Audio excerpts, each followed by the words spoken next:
Welcome. This is Megan Mitchell with Agents of Change Social Work Test Prep.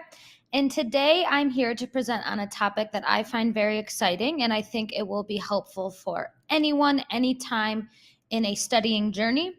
We are going to be talking about your learning style and how you can use your personal learning style to level up your studying. So I just want to preface this by saying everyone has a different learning style. So take what works for you, try something new out, and level up your studying. We are going to be utilizing the Varc model, which I will describe a little bit more in detail. So the Varc model, this is what I like to use because I think it does a good job of capturing a lot of different learning styles. The Varc model of learning, it includes visual, audio, reading and writing, and kinesthetic. All those first letters make up the word Varc. What's important to know is that you could be primarily one of these types of learners. However, you could be a multimodal learner. And that means that you learn best by using a variety or a combination of these different types of learning. So what do I suggest? I suggest that you take this questionnaire. I have attached the link here. We will also put it in the YouTube information. And this will be great because it will give you a rundown of what works best for you. I took the quiz and I found out that I'm a multimodal learner with a heavy preference towards visual learning. So this will be really good because it will help tell you how you learn best and some strategies for how you can apply those different learning models to your own studying. So we are going to go through each of these four types of learning, and I'm going to give some suggestions on how you could use this type of learning in your studying. So we're going to start with visual learning. I am a visual learner. I love the way patterns look, I love colors, and I love design. So visual learning. Visual learners prefer information presented in a visual rather than written form. So visual learners, they like pictorial pieces. They like colors. They like fonts. They like graphics. So if you are drawn to these things, if you like putting colors together, if you like highlighting, if you like using markers in different colors, you are most likely a visual learner. So how can you, if you're a visual learner, incorporate this into your studying? There's a variety of different ways. If you like colors, I suggest using color-coded information. So you might use highlighters, you might use colored pens or markers. I know for me, I went between colored pens and markers. You might want to draw little pictures to go along with your notes to help you remember those visual pieces, or you might want to make posters, right? So for some of that recall information, you might be using bright colored paper or boxing in or using graphics for your notes. You might want to try a mind map, and I will give an example of what a visual learner, an example of their notes, what that might look like, but you might want to use a chart, a graph, or infographics in some way that's going to visually represent your thoughts. And this is a great way that you can tap into your visual learning style. Make your own PowerPoints or slideshows in a way that's pleasing to you. So I have loved making all of this content because I get to play around with colors. I get to play around with fonts. So if that's exciting to you, take the information you're learning, and if it's something that's particularly challenging, I encourage you to make a PowerPoint or a slideshow with your own notes on that, because then when you go to take the exam, you will have those visual cues in your mind of those notes that you created for yourself. So those are some tips for visual learners. I'm going to give an example of sketch notes. This might be something that a visual learner would utilize in their studying. So notice there's lots of colors. There's different sizes of fonts, and there's pictures. So you can see there's the brain. You can see that there's eyes and ears and arrows. Find something that works for you. But if you are a visual learner, this might be one way that you represent information. You might be organizing it through visual representations, play around with colors, play around with fonts. So here's an example. If you are a visual learner, you might want to try to organize your thoughts using some sketch notes. Get your thoughts down using pictorial representations. The next learning style we're going to talk about is oral audio learners.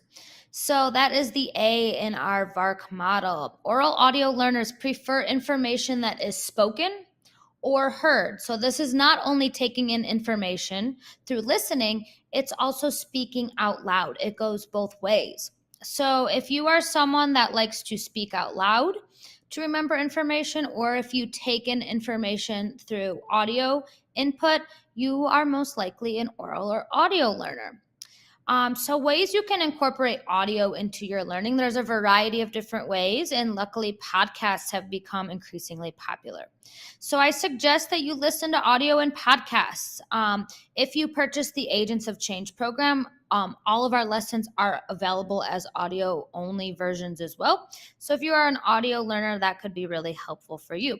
Also, check out my podcast. I have tons of free content up on my podcast. You can listen to that easy on the go. I love podcasts because you could listen to them on a walk. You could listen to them in the car. They're very easy to just pop on and get some audio input. If you are someone that is an audio learner, you might want to speak your thoughts out loud. So you might want to repeat information back verbally, or you might want to find a study partner or someone you can explain the content back to them using your own words. So if you are struggling with a certain topic, I suggest talking out loud and repeating that information over and over out loud. I frequently, when I was studying, would be talking to myself, talking through concepts, because that helped me with that audio input and helped me remember. Lastly, this is something that I've heard of some people using in their studying, and I think it's a great idea. If there's an area that you really want to brush up on or you're finding challenging, record yourself reading it. You can also do this with book passages. So if there's something that's really hard for you to digest, I encourage you to record yourself reading those passages or those paragraphs or those sections of books. You can do this via the Voice Memos app in your phone. A lot of computers will let you voice record. There's tons of apps out there that will let you record your voice. And that way you have it on the go that you can listen to. And that way, instead of just reading, you get that audio piece to help you reinforce the information. So I definitely encourage you to record yourself reading out loud if this is something that you think would be helpful to you. We are now going to jump into our next learning profile, which is that letter R. And this is a combo learning style, reading and writing learning. Reading and writing learners prefer to take information through print. So this would be reading a book. This would be writing out information. Very straightforward here. So ways that you can incorporate reading and writing, if you are a reading and writing learner, into your studying, you want to take notes, but then to reinforce that learning, you want to convert your notes by making, you might have extensive notes. You want to organize that and synthesize that to turn it into less. Because not only are you using those critical thinking skills, those organization skills, you're reading your own notes and then you're writing it out. So that's a good combo way to convert your notes if you're a reading and writing learner.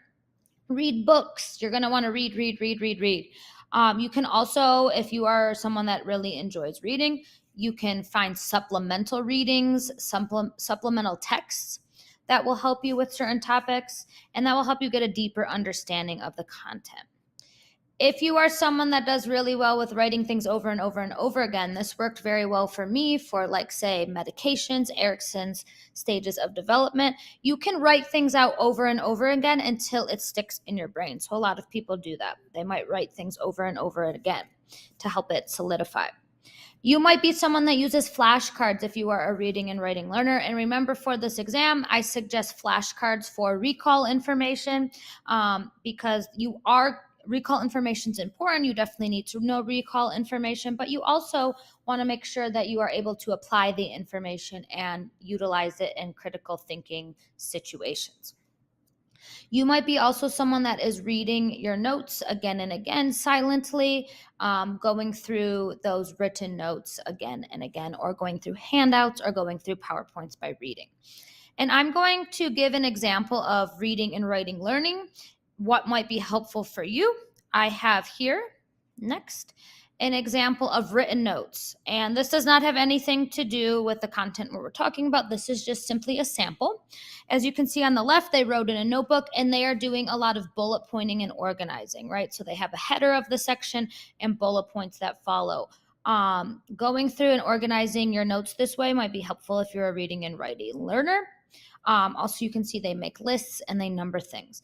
Some people prefer to do reading and writing and take notes on a computer. So oftentimes they will utilize things such as headers, subpoints, bullet points. Notice here, you can also, if that works for you, you can take notes on your computer and organize them that way. When you're doing reading and writing, it will be really important to organize your notes so that when you go back to read them, they make sense to you. So you don't want everything to be all over the place. You definitely want it to be in a manner that makes sense for your own type of learning. Then we have our last learning style, last of our Varc model examples. We have kinesthetic learning. And kinesthetic learning is when people prefer to learn when they can participate in activities or solve problems in a hands-on manner. These are also people that learn best by doing. So oftentimes people say, I'm having a really hard time finding a material that's going to work for me because I'm a kinesthetic learner. What's great about kinesthetic learners is you can make any type of material kinesthetic. You just have to be creative with it. So remember, kinesthetic learners, they like to participate. They like to be hands-on. Sometimes they even are tactile. They like to touch things. So how can you do this if you have a book or if you have audio or you just have handouts? Ways you can do this. You can role play case vignettes. So a lot of materials out there will give you case vignettes. You can role play this. You can either do this out loud or you can find a study partner or someone to role play those vignettes with you. Really helpful for DSM-5 disorders or if you are going through ethical dilemmas and you need someone to role play with. Very, very, very helpful if you are a kinesthetic learner and you learn by doing because you're actually experiencing that role play. Study groups are great if you're a kinesthetic learner. Why are study groups great? Because you get to answer questions and have feedback on your learning in real time. So you can connect with peers, you can ask questions, and you are doing because you're actively involved in the study group. So study groups are great for kinesthetic learners. Move. Kinesthetic learners often do best by engaging full body movements while they're studying. So you might play music while you're studying if you're a kinesthetic learner, or you might be walking while listening. That would be kinesthetic, right? You might be cleaning your house while also studying. So kinesthetic learners like to have their bodies moving while they're studying. So get up and move if you're a kinesthetic learner. Also, kinesthetic learners oftentimes, because they like to be moving, should utilize movement breaks. So you don't want to sit for too long. If you find yourself getting anxious or antsy and you just need to move your body, utilize a movement break, whether that be stretching, getting up, stretching your legs, walking to the bathroom and back, getting a drink of water. I suggest doing that. Another way kinesthetics can learn is by using real life examples, right? This is going to help them participate in that hands-on matter. So for different things, like for example, Erickson's developmental stages, you might want to make up your own examples utilizing people in your own life that fall within those different developmental categories. Or for defense mechanisms, you're going to want to come up with your own examples. What's great about coming up with your own examples is that's going to work on that higher order thinking, which really solidifies that application and critical and reasoning skills that you are going to need for this exam. So creating your own real life examples is going to be really, really solid to help you with that long-term memory. Kinesthetic learners, you're going to want to experience this exam because you do best by hands-on stimulations. So what you want to do is you want to role play or simulate testing day. So how can you do that? You can, when you're sitting for your practice exam, you can simulate it, such as having no distractions, sitting in a room for 4 hours, sitting at the exact same time that you would take the actual exam. You want to recreate a very positive, calm, and grounded testing experience. So use that role play, use that practice exam as a time to kind of set that up so that on test day, You've already experienced, sitting for 4 hours. You know how it feels in your body. You know how to ground yourself if you feel yourself getting anxious. So definitely encourage you to do some role playing or test simulation before you take the test if you are a kinesthetic learner. I am going to show an example of kinesthetic learning for those of you that are hands-on. This is just an example. It's some cups, and they have different categories, and then there's little strips of paper. What you would do here is you could do a sorting method. You could use this for medications. You could use this for any sort of recall information. You could print out little definitions or information and sort them into the correct categories that they go to. Why this is good: you're moving, you're using critical thinking, you're sorting, and you're touching. So there's that tactile piece as well. So this could be great for medications, defense mechanisms, or research definitions. I've had some people try this out with great success that are kinesthetic learners. Definitely, if you think this will work for you, I encourage you to try this sorting method. You can use cups, you can use bins, you can use boxes, whatever that will help you kind of put those big muscles to use while you're also practicing those recall skills as well. That is the rundown of our Varc models. There's a few other types of learning that I want to point out. There's solitary learning. Solitary learners are people who often want to study alone or do best by managing studying by yourself. So you might say, I really need some alone time. I like my own quiet time. I like to be in control of my studying. If you concentrate best when alone, if you prefer individual assignments to group activities, or you just like that time to decompress, quiet, be with yourself and your thoughts, you are most likely a solitary learner. So if someone asks you to join a study group and you're a solitary learner, that might not be the best fit for you, but everyone, of course, is differently. And you could be someone that likes studying with people at times, but also likes their alone time to really dive into that solitary learning. So that is one additional style. Then there's social learning. Social learners do best. They thrive when they're around other people, when they are able to work in groups. They feed off of the energy of others, then they're working in teams, or just when you're interacting at any level with other people. So social learners are going to do best when they're around others to bounce ideas off of, to reflect with others, or for accountability. Some people do best in a study group because they have people encouraging them and motivating them.